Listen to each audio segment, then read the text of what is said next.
Our topic today is equality and inclusion in the age of hyphenated Americans. And we have several very distinguished speakers here to join us. First, let me take a moment to welcome our most notable guest. This is the first time a governor of Minnesota has ever visited a Muslim convention. Governor Dayton, Mass, Minnesota welcomes you. We are honored you came. Thank you very much.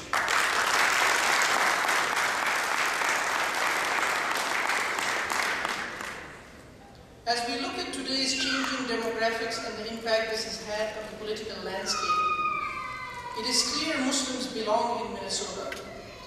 A quick look at the exhibit commissioned by the Minnesota Historical Society that's standing outside, Tracks in the Snow, depicts Muslim contributions to Minnesota since 1880. And this will tell you that we have been part of the goodness that is Minnesota for a very long time. Thus, as voters and citizens of this great state, we have rights and we have responsibilities. Mass Minnesota is also pleased to announce the release of a report describing the voter demographics of over 31,000 registered voters. This list we maintain contains names, addresses, and phone numbers of thousands of registered Muslim and Arab voters. Muslims live in every city and in every congressional district in Minnesota. We represent a wide variety of cultures and economic backgrounds, and we seek to maintain our religious identity and still be a viable part of our larger communities. Mass Minnesota believes voter awareness is important, and we seek to educate our citizens and elected officials through efforts such as the Muslim Day in the capital, now in its 11th year. Today, our speakers were asked to describe their vision of the future and the role Muslims will play in it. Muslims care about issues such as jobs, healthcare, the economy, and education, just to name a few. Furthermore, Muslims are especially concerned about civil liberties and law enforcement profiling. Our speakers have all been asked to comment on these issues.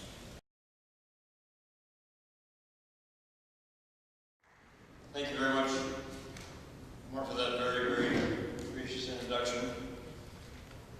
And you are exactly what the theme of this gathering is today. Someone who has blazed the trail and set a remarkable standard for others to follow from all backgrounds, all nationalities, all faiths. The leadership responsibilities, you said, that you've been entrusted with, not only one of Minnesota's leading, one of our great corporations, one of our homegrown corporations, and I thank you for your commitment to keeping Minnesota the centerpiece of Medtronic's activities, but also the nature of the work that you do, which is life-saving, where everyone has to depend on the near perfection of your work and your products in order to receive the benefits. I was in China, I've been there 8 times, and I was there one of the times when I was the U.S. Senator, and I went to see the deputy mayor of Shanghai. And he asked where I was from. I said, I'm from Minnesota. I said, you know where that is? He smiled, he tapped his heart, and said, Medtronic. So your presence makes a life-saving difference in many, many places all over the world. I'm very honored to have the invitation to visit with you today. I apologize for having to leave after my remarks. I have to go to another place, but I'm very, very honored and very thankful. And when I saw the title of this afternoon's discussion was Equality and Inclusion in an Age of Hyphenated Americans, my first reaction was, well, we're all hyphenated Americans. Except for the very first Americans, members of the original Indian tribes here. We and our ancestors all came here from somewhere else.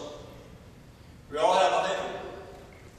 British Americans and French Americans were followed by waves of immigration that brought Americans preceded by hyphens and the words Italian, Irish, German, Swedish, Norwegian, Mexican, Vietnamese, Hmong, Somali, and many others.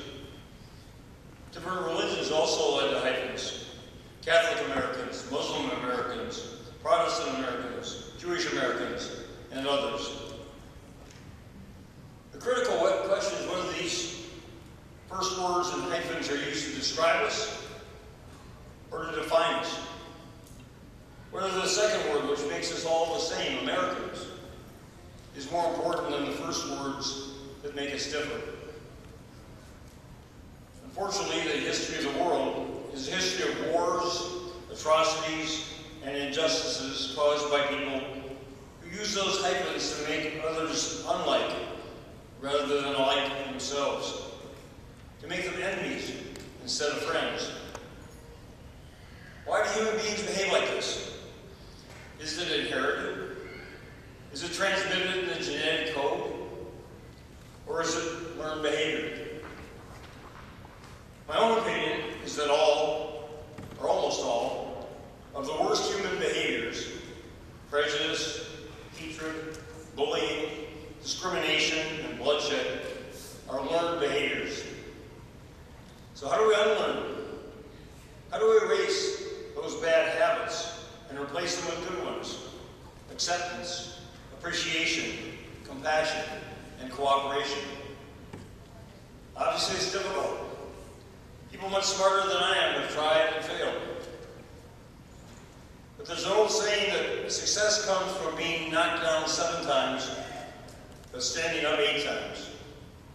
We have to keep trying, to learn from our mistakes and our failures, and then keep on trying, and keep on trying. We need to come together, educate one another, and make common cause.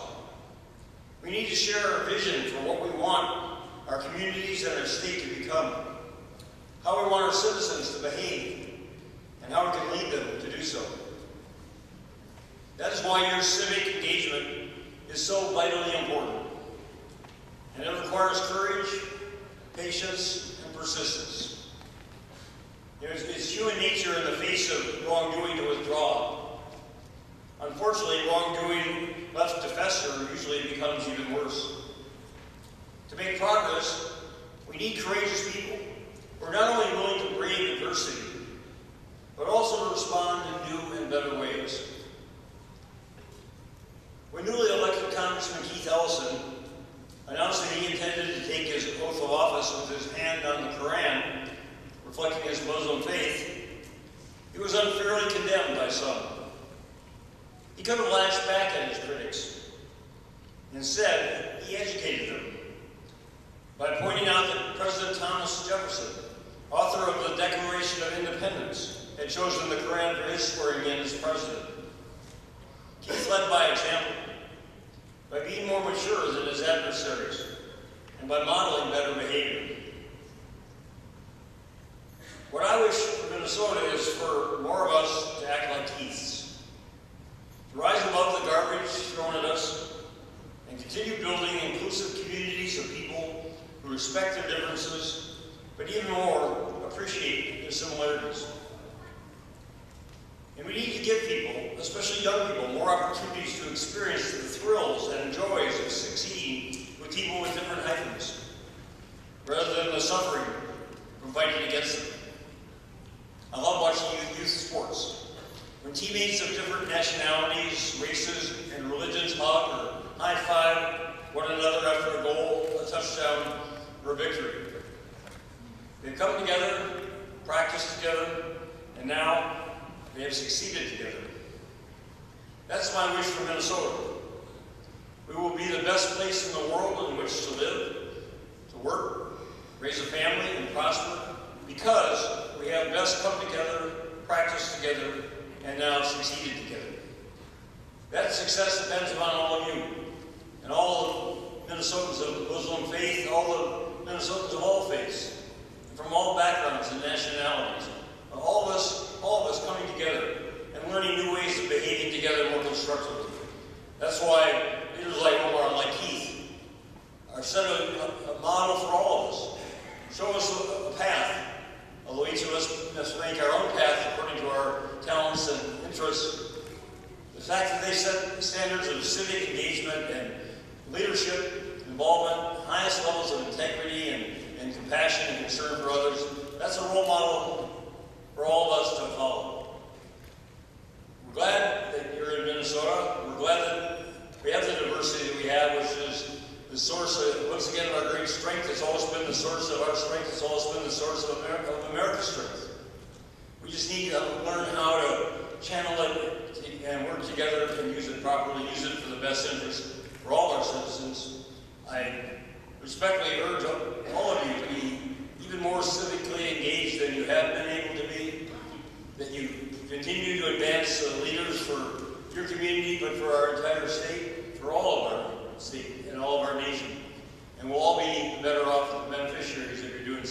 Thank you very much.